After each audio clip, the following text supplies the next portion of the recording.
Day 85 of my fitness journey.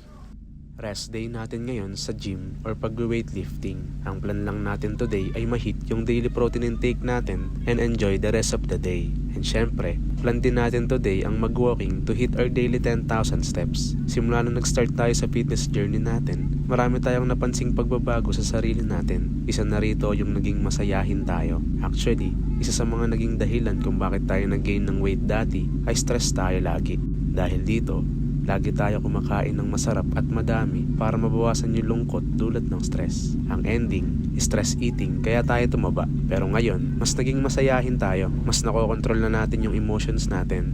Dahil mas focus tayo. Hindi lang natin na-realize dati na kailangan lang pala nating lumabas para maglakad-lakad, huminga ng preskong hangin, at syempre, maging active daily. Eto na muna today, stay consistent until contented.